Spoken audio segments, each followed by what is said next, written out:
C'est mathématique. Peut-être moins que les hommes, mais... Oui, enfin, il n'y en a pas beaucoup, mais c'était pas ma question.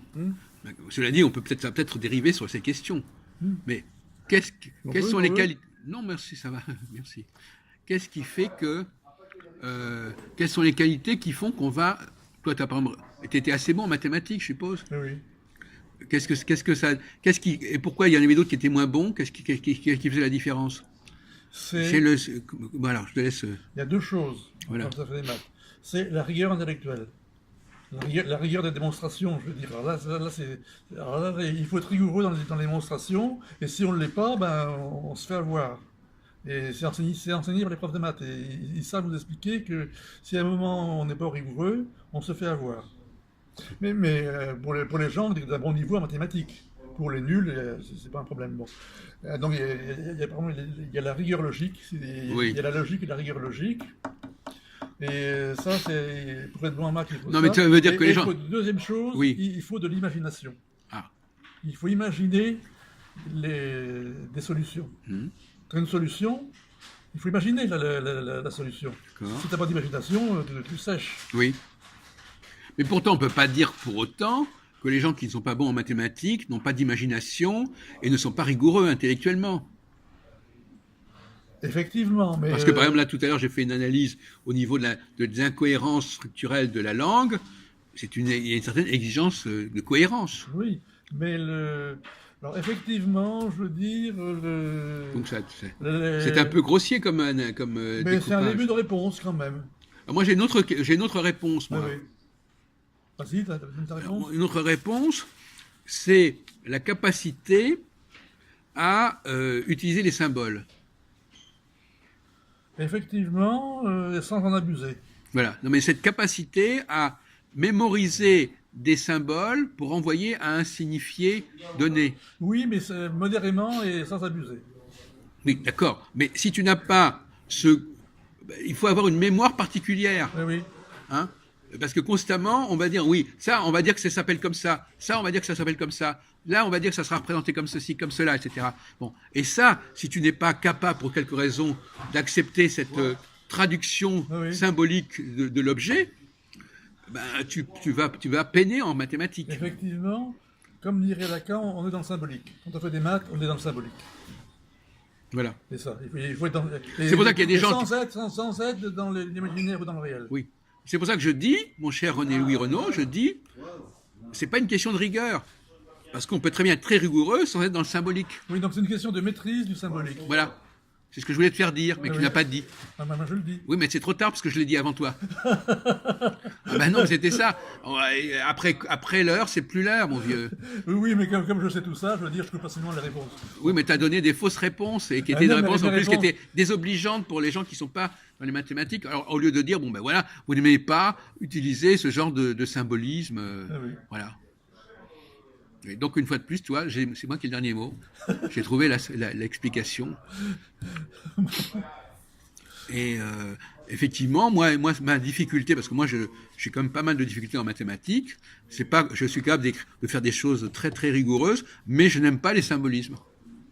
J'aime pas le symbolisme. Je n'arrive pas à dire, voilà, on va représenter telle notion par telle lettre. Ça me décoiffe. Alors, est-ce que c'est un problème congénital, cognitif? Il faudrait réfléchir là-dessus. Est-ce qu'il y a quelque chose, une zone du cerveau qui fait que... mais d'un autre côté, le symbolisme, les machines aussi, elles sont dans le symbolisme. Encore plus que les voilà. humains. Donc, on peut se poser la question de savoir si c'est vraiment une fonction supérieure d'être dans le symbolisme, ou c'est plutôt une fonction inférieure. Les machines sont uniquement dans le symbolique. Oui, ben justement. C'est ça le problème. Donc, les mathématiciens sont des machines. Et c'est ça le problème de l'intelligence artificielle. Oui. C'est-à-dire que l'intelligence artificielle, elle est dans le symbolique. Oui. Donc, c'est sa faiblesse. Et c'est sa faiblesse. Oui, voilà. Sa faiblesse. Oui. Faiblesse C'est pour ça que je pense que dans un certain nombre de cas, tout mathématicien que X ou Y est, il peut être moins bon sur le plan scientifique que quelqu'un qui est moins bon mathématicien. Et donc l'intelligence artificielle, dans l'intelligence artificielle, il y a une faiblesse congénitale. Et c'est une erreur de croire que nous sommes menacés par l'intelligence artificielle. Alors là c'est des baratineurs, je veux dire. Oui.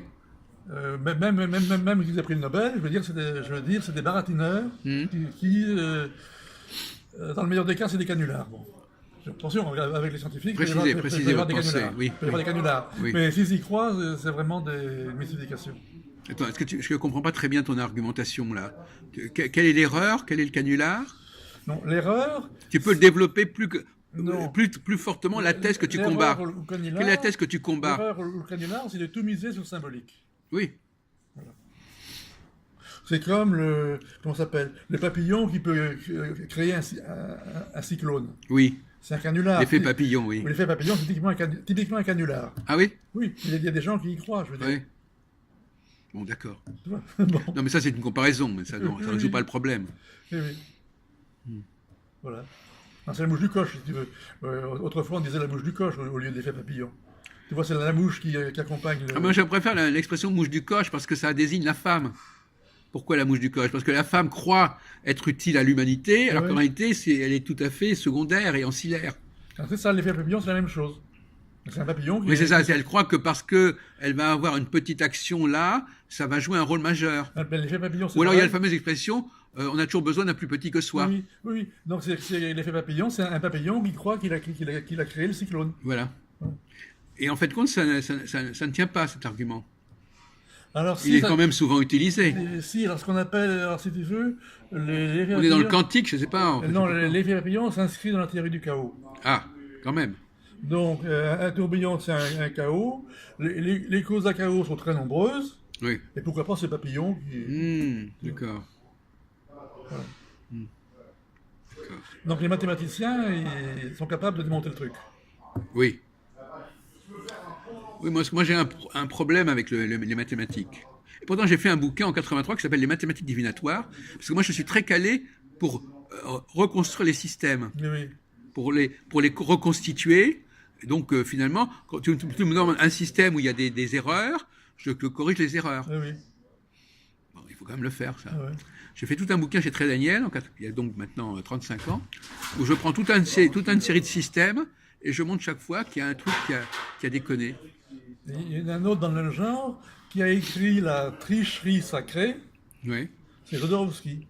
Ah ben oui, Jodorowsky, Alexandro Jodorowsky. Il explique la tricherie. Ah bon? Je savais pas qu'il a écrit ça, moi. Si, La tricherie sacrée. Non, mais je ne savais pas. Il faut lire. Enfin, et alors, qu'est-ce que c'est? C'est pas lu, moi je sais d'avance ce qu'il y a dedans. Oui, d'accord. Alors, tu peux me dire en gros ce que tu crois. Non, mais je renvoie tes auditeurs au bouquin. Bon, d'accord. Jodorowsky, La tricherie Merci. Sacrée. D'accord, ils iront voir. Ils iront voir en bibliothèque. Je ne sais pas s'il est encore édité. Bon, non, mais en bibliothèque, on le trouve, notamment à la Nationale. Bon, on va te libérer, hein, parce qu'il est temps que tu rentres à Levallois.